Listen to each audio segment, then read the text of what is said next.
मालगाव ग्रामपंचायतीने 20 डिसेंबर 2022 रोजी मासिक सभेमध्ये दुकानगाळे काढण्याचा ठराव केला। त्यामध्ये 9 विरुद्ध 7 असा ठराव झाल्याने बहुमताने ठराव मंजूर केला आहे। त्यानंतर सदरची तक्रार पंचायत समिती गटविकास अधिकारी यांना 29 ऑगस्ट रोजी सर्व ग्रामस्थ आणि सदस्य यांनी निवेदनाद्वारे तक्रार केली। त्यावरती 29 सप्टेंबर रोजी बेकायदेशीरपणे गटविकास अधिकारी यांची मान्यता न घेता ठराव करून 33 वर्षाच्या रजिस्टर करारपत्र करून सिटी सर्वेला नोंद केली आहे।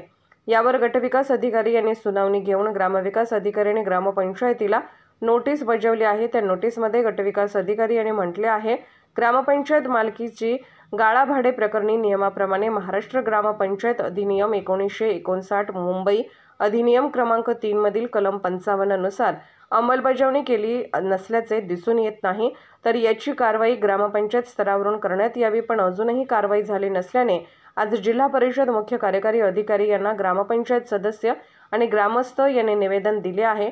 तर सत्तेचा दुरुपयोग करून हा ठराव केल्याचा आरोप देखील यावेळी करण्यात आला। तर प्रशासन जाणून बुजून कारवाई करत नसल्याचे निदर्शनास येत आहे। तर 5 तारखेपर्यंत हा ठराव रद्द झाला नाही तर पंचायत समिती समोर आमरण उपोषण करण्याचा इशारा दिला आहे। तर 6 तारखेला शिवसेना स्टाईलने ग्रामपंचायतीला टाळे ठोकण्याचा इशाराही यावेळी तालुका प्रमुख संजय काटे यांनी दिला आहे। सावंत माजी सरपंच मालगाव।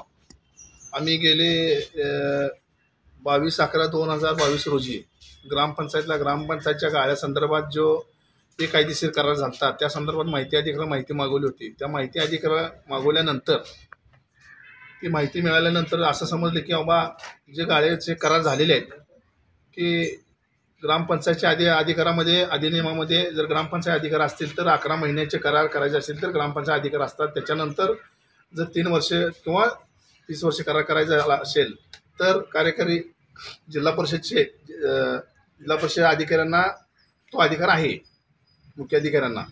परंतु तसं न करता ह्या बॉडीनं तत्कालीन जी बॉडी आहे, जे सत्तेधारी सरपंच असतील किंवा एक 9 ग्रामपंचायत सदस्य असेल, ह्यांनी सत्तेच्या बळावरती बेकायदेशीर तो करार केलेला होता। ते दिसून आल्यानंतर परत आम्ही ती तक्रार गटविकास अधिकारी यांच्याकडे केली।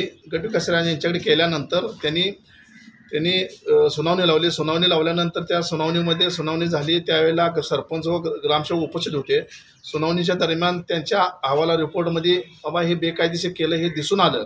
दिसून आल्यानंतर गटविकास अधिकाऱ्यांनी ग्रामपंचायतला आदेश देण्यासंदर्भात आम्ही त्यांना विनंती करत होतो।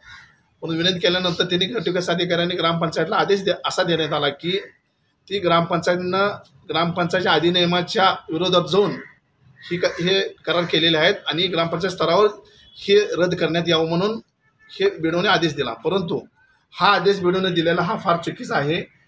त्या आदेशाच्या विरोधात आम्ही आज जिल्हा परिषदचे मुख्याधिकाऱ्यांना भेटलो।